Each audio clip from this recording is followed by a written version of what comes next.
From the Library of Congress in Washington, D.C.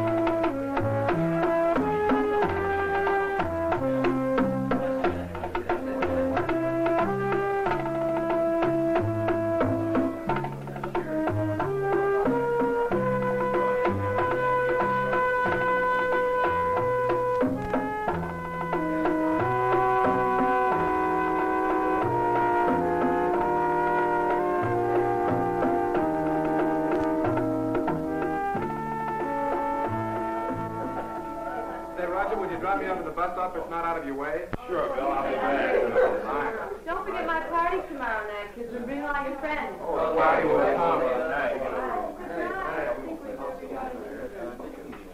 Bye, everyone. Yeah, see you tomorrow night. I'll give you a ring first thing in the morning. Better make it about 11 if you can.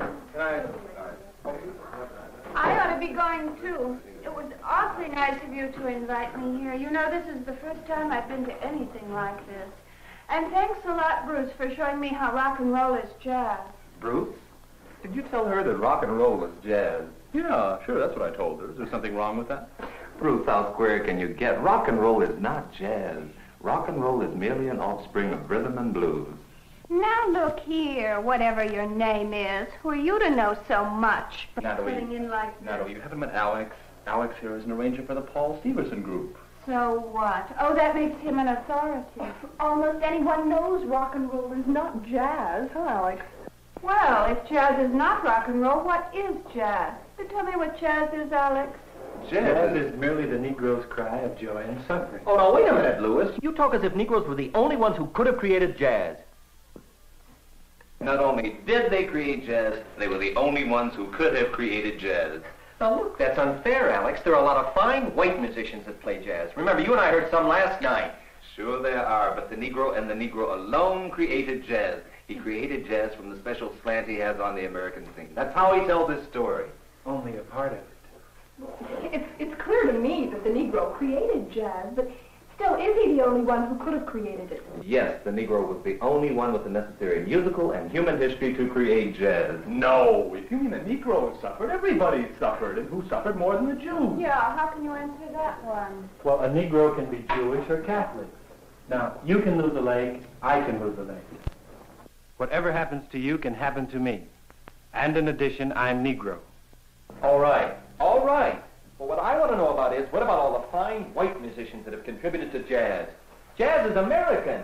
You guys are trying to make a racial distinction where there isn't one. Look, John, all the fundamental and basic contributions to all the various kinds of jazz have been made by Negroes. The white musicians you speak of are merely playing follow the leader. Well, Alex, what is there about the Negro's way of making music which is crucial to jazz? To answer that, Bob, I'd have to go into the nature of jazz, and I don't know that there's that much interest around for anything that deep. Oh, well, anyway, Alex, she asked what jazz is, and we've been talking about everything else. So why don't you tell me? Sure, Faye. Suppose I make a comparison between joy and suffering in Negro life and jazz as music. All of you have seen various aspects of Negro life at times, right? Take, for instance, the area right around where we had our jam session yesterday as a starter.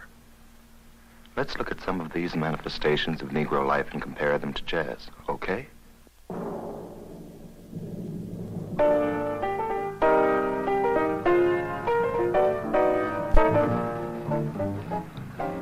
As Lewis put it a moment ago, a Negro is potentially capable of experiencing everything that all Americans experience, plus Negroes undergo the hazard of being Negro. The hazard of being Negro begins before birth and extends beyond death. The difficulty in being Negro resides in being able to accept all the hazards of being Negro and simultaneously to triumph over these hazards.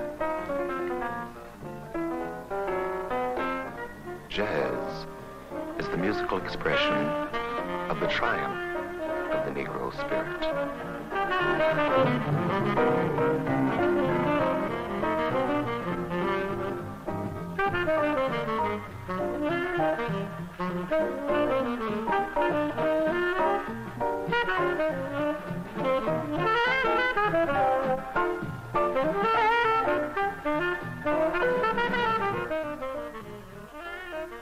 The Negro cry of joy and suffering in jazz is based on a contradiction in jazz. This contradiction is between freedom and restraint. Let's start with restraint in jazz.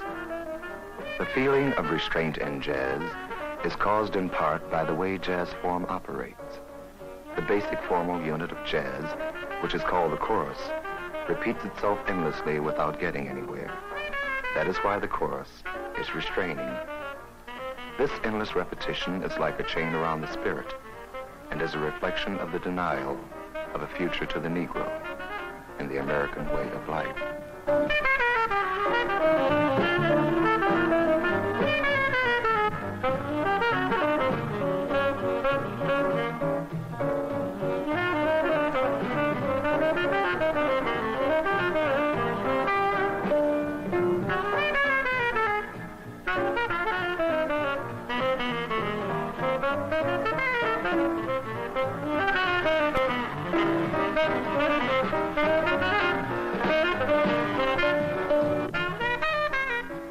Another restraining factor in jazz are the changes. Like any other structure, the chorus is held together by certain materials and their patterns. These materials and their patterns are termed harmonies. The jazzman calls them changes. The changes are stated through the rhythm section, especially the piano and guitar. The pattern of the changes is repeated over and over again.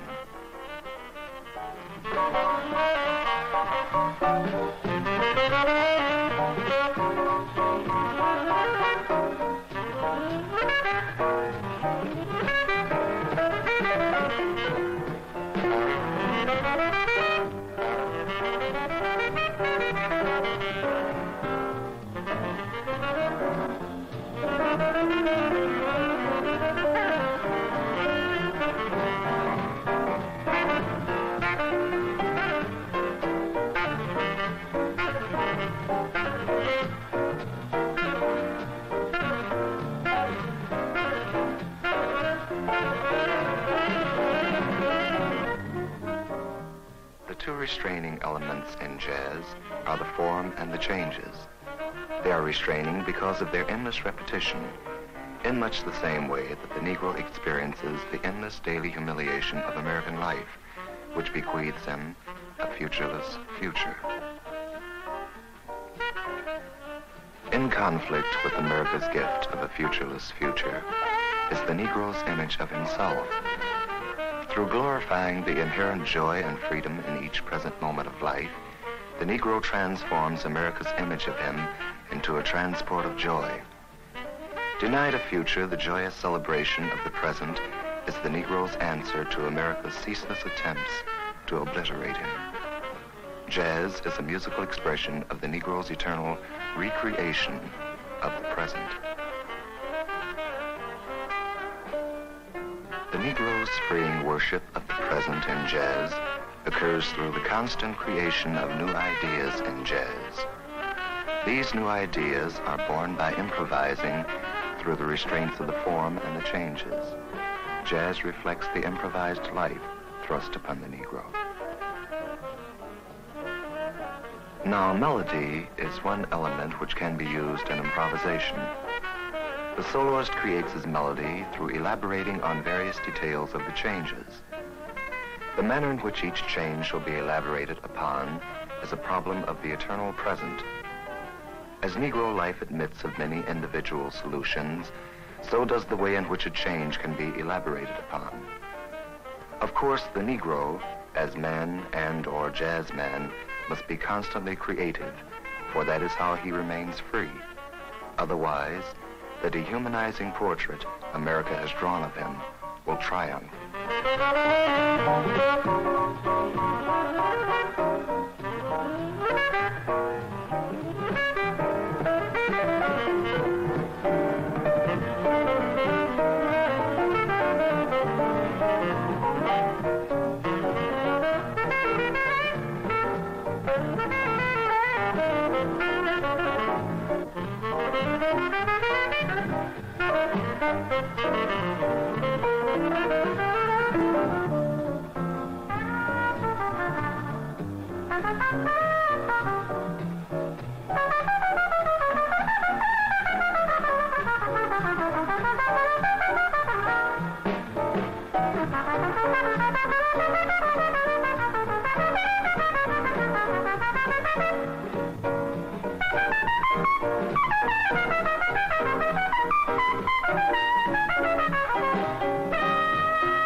For the Negro, each present moment must be electric, full of meaning and seething with life.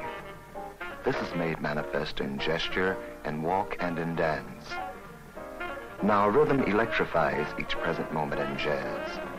This electrification is born of the conflict of two types of rhythm which exist simultaneously in nearly every bar of jazz. Some call this electrification, caused by jazz rhythm, swinging, and it is through swinging that an additional feeling of freedom enters.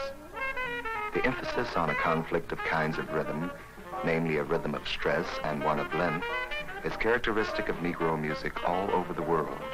And through utilizing this emphasis, the American Negro produces an oblique musical product and a damaging commentary on the human wastelands of America.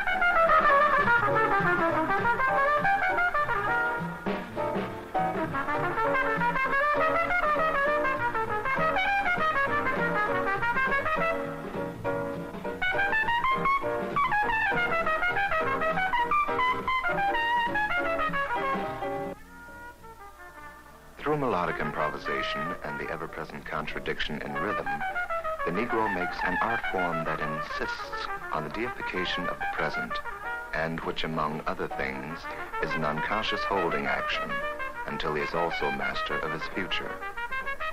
Melodic improvisation and rhythmic conflict are the joyful, freeing, and present-oriented aspects of jazz, while form and the changes are the suffering, restraining, and futureless aspects of jazz. Negro life, in addition to its struggle to become, also has its characteristic atmosphere, color, and sensuality. In jazz, this is reflected by the sonority of the music.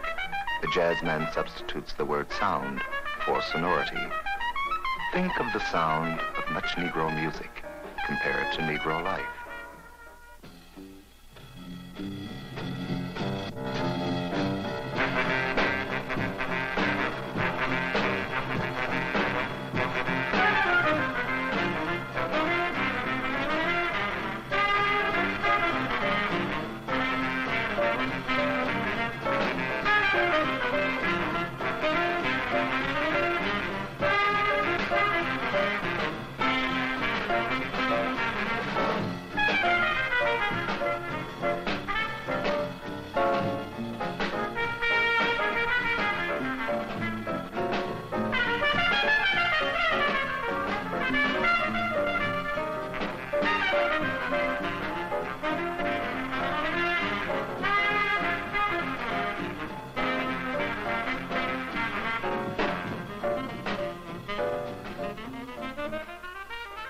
Now contrast this to the sound of jazz as performed by whites, compared to white life.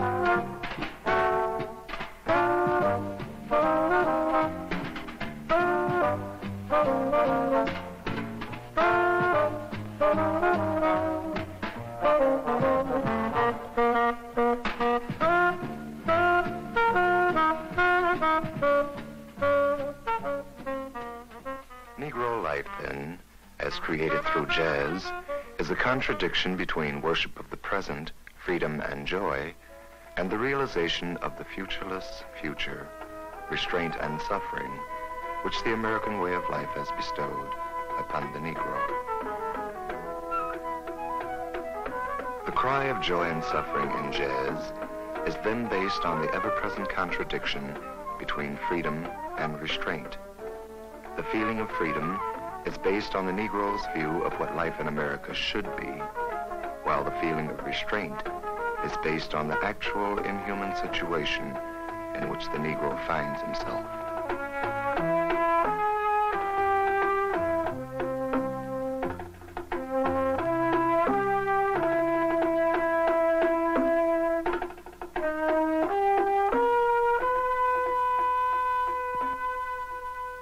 I think that boils down for you what jazz is. It sure does.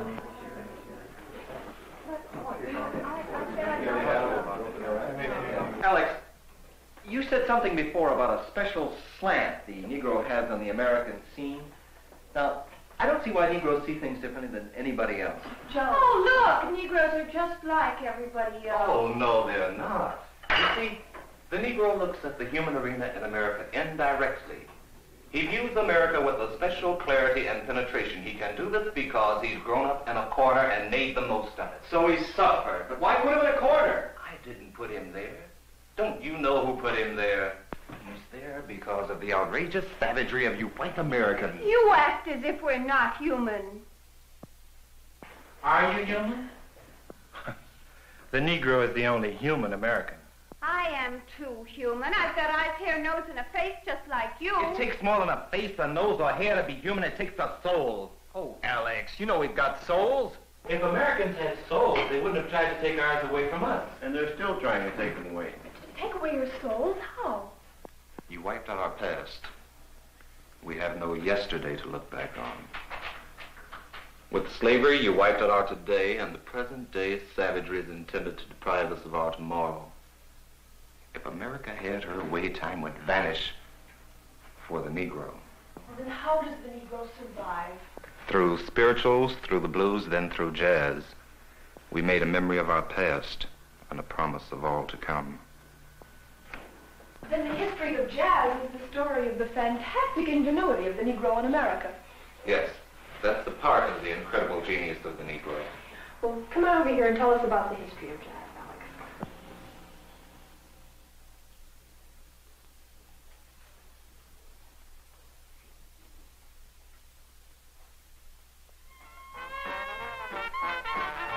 Well, I imagine that all of you remember to some extent the music which was played at our concert yesterday.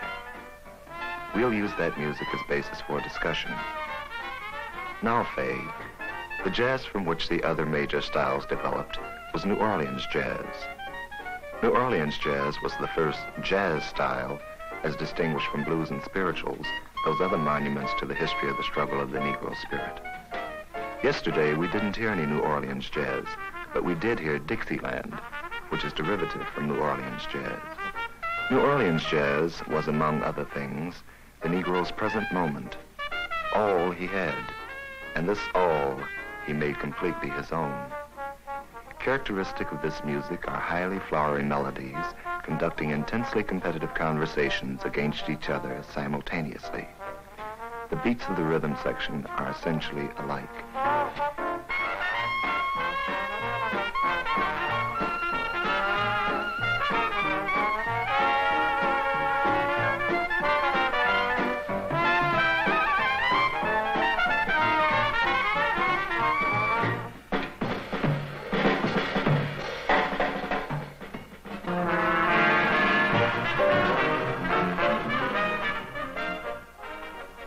Years later, after many Negroes had left the inhuman South and migrated to the more cleverly inhuman North, their problem, among others, was how to retain their identity through the restraints of city living, mechanized and brutalizing jobs, and fragmented families. The musical answer came in the form of swing, in which you have a highly arranged, precise music with only a few key men using their individuality to improvise.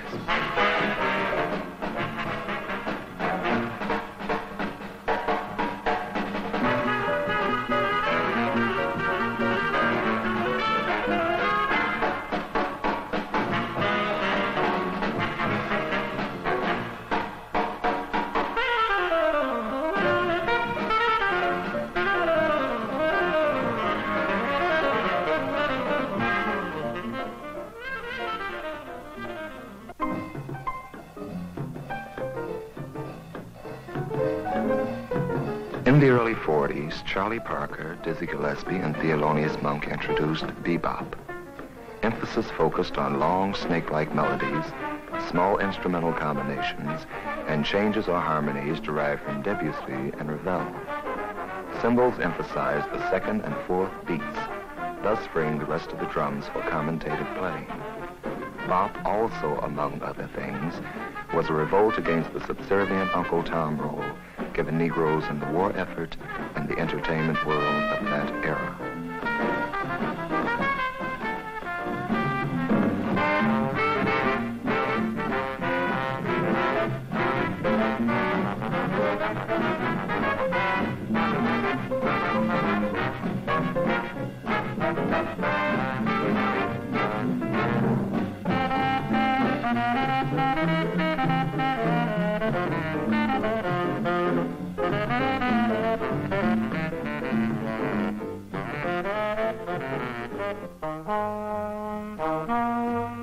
Cool jazz emphasized thin, soft sounds and a highly arranged music using many devices from serious music of past days.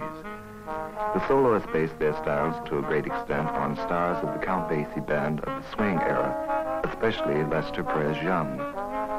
Cool jazz has been called by some an attempt to remove the Negro influence from jazz, because jazz is the one element in American life where whites must be humble to Negroes.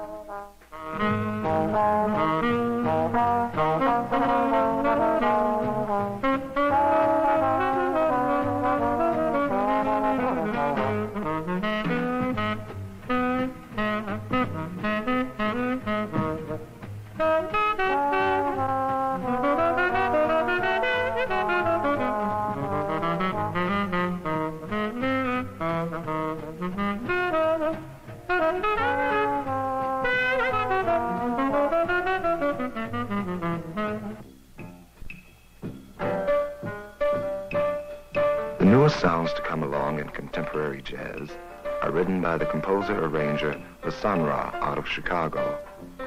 La Sun Ra, among other things, fuses the snake-like bebop melodies with colors of Duke Ellington and the experimental changes of Thelonious Monk. La Sun Ra says of his music that it is a portrayal of everything the Negro really was, is, and is going to be, with emphasis focused on the Negro's triumph over the demonic currents of his experience.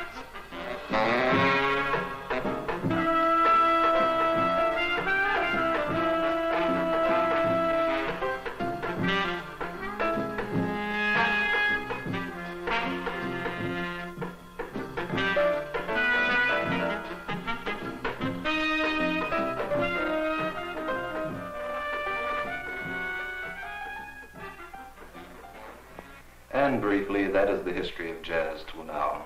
Well, you know, I'm interested in what's going to happen to jazz. John, aren't you? Yes, but... Alex, I've been thinking about something you said before. What's that, John? Well, look. Granted that the Negro is the fountainhead of jazz, isn't it possible that a white can be just as basic to jazz as a Negro? That's a fair question. Yes, it could be possible, but possible only when the whites have paid the price in suffering to be the Negro's equal. But we are your equal. What are you talking about? But you're not our equals in suffering. People just don't go out searching for suffering. How will we ever be your equals? Well, the first step will be to accept the Negro's tragic experience with reverence and humbleness. But we're individuals. We've got our own way to go. And that way is leading America nowhere but to death and doom. But the Negro's way of looking at life is offering hope to everybody. Certainly. Jazz is telling everybody's story. Why can't you accept it? Oh, wait a minute. That's outrageous. Outrageous, my eye. This joy and suffering in jazz has cut across many differences in people and has won many friends for us overseas. They really go wild over it in Europe, Asia, and South America. Do they? Do they now? I don't know about that. Then you must be pretty dumb. You know, it seems to me that jazz and the Negro could win friends for this country more readily than the other things we're doing in the Cold War. Now, how can you be so illogical, Faye? Foreign policy is one thing. Jazz is another. But she's right, because people in foreign countries sense the warmth and beauty in American Negroes in jazz, while they distrust white Americans. I don't see it. But anyway, Faye said something earlier about being interested in what's going to happen to jazz. Would you tell me, Alex? Yes, jazz is dead. Well, if jazz is dead, then the Negro's dead, right? No, wrong. What do you mean jazz is dead? Why, jazz is selling more records today than ever before. Why is jazz dead, Alex? Jazz is dead because the Negro needs more room to tell his story. But isn't jazz enough? Well, it should be. The way you guys have been talking about it, you know there are limits. His story deserves more than just jazz, jazz, jazz. Jazz, for all its power, beauty, and world dominance, is too limiting. It's a genteel slavery. Slavery was over in 1863. Why must you guys always keep crying the blues? Look, I'm sick and tired of hearing Negroes accused of crying the blues. This is nutty. Absolutely and positively nutty. I've given in to you on those other points, Alex, but not on this one. Why not? Oh, come on. Let's cool down, okay? Now, if the Negro won't need jazz, who will need it? American whites will need it in order to understand the suffering which is needed in order to try to become human. Well, in what way is jazz dead, though, Alex? Let me clarify. The jazz body is dead, but the spirit of jazz is alive. But why is the body dead? The body is dead because inherently the material of jazz does not allow for further growth. Well, what are these inherent reasons for the death of the jazz body? The inherent reasons for the death of jazz center around the restraining elements of jazz. The restraining elements of jazz are the form and the changes. If any attempts are made to develop the form and or the changes, the swing or the spirit of jazz is lost. Since the jazz body cannot grow, it can only repeat itself.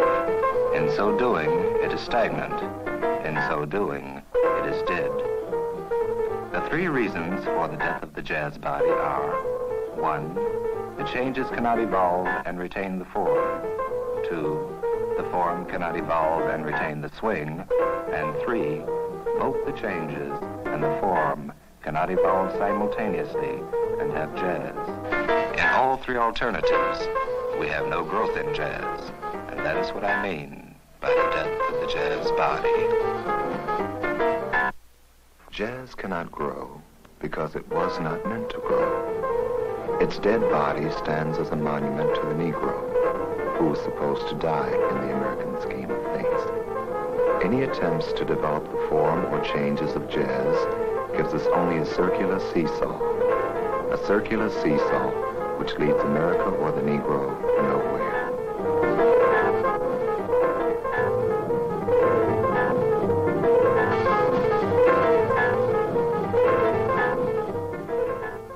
Jazz is dead because, in a way, the strangling image of a futureless future has made the Negro a dead thing, too. The Negro can only become alive by the construction of America's future.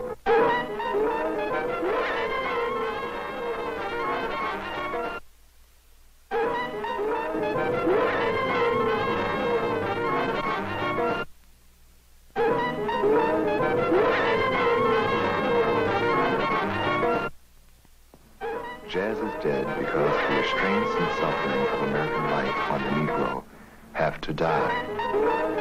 The spirit of jazz is alive because the Negro spirit must endure.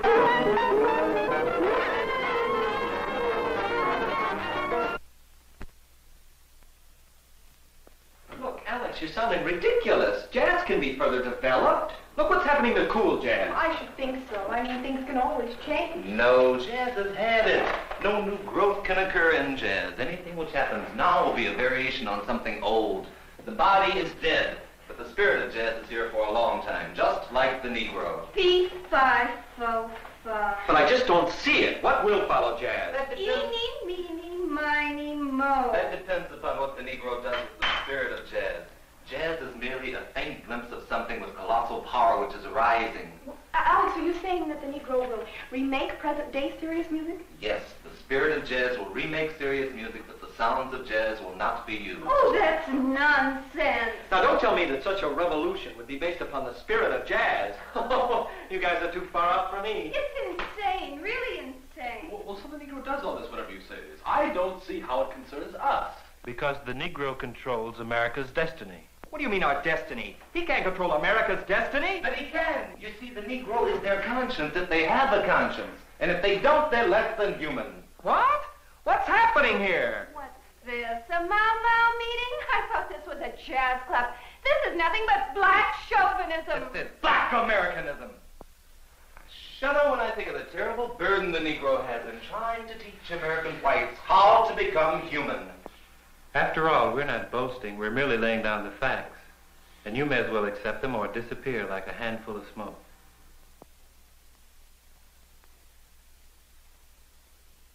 Alex, I don't think what you're saying is black chauvinism. And I think any American white who thinks he can judge the Negro that readily is just being awfully arrogant. Look, Alex, I don't know what to call this, but I wouldn't call it black chauvinism. Forget it. Like most American whites, she is to be pitied. Pitied? America's soul is an empty void. The most Americans can see in tomorrow's mirror is a Cadillac or deep freeze. Yes, or a man walking in outer space. Oh, my God. What's this got to do with jazz or the Negro, Alex? Simply this.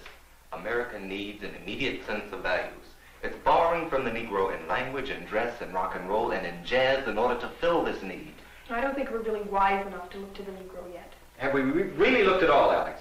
Not officially, not consciously, but with creeping reluctance, shame, and pathetic curiosity, America's beginning to look to the Negro for the answers to her problems. But what is the meaning of the death of jazz?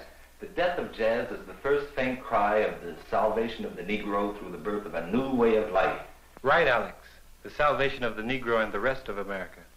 That is, if America can realize that the hope for America lies through the American Negro. Then America needs the Negro to teach us how to be American, right?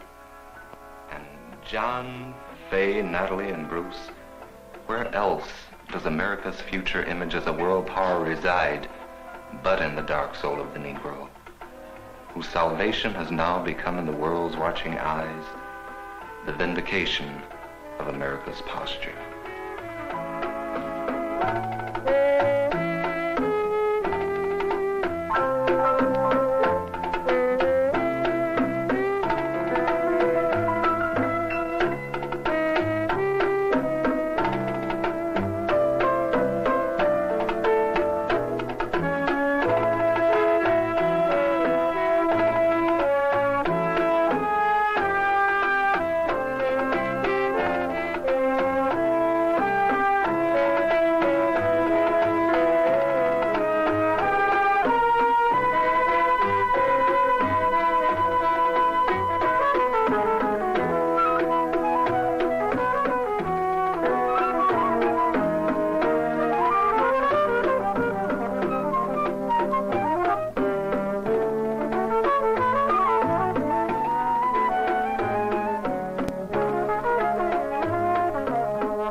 This has been a presentation of the Library of Congress. Visit us at loc.gov.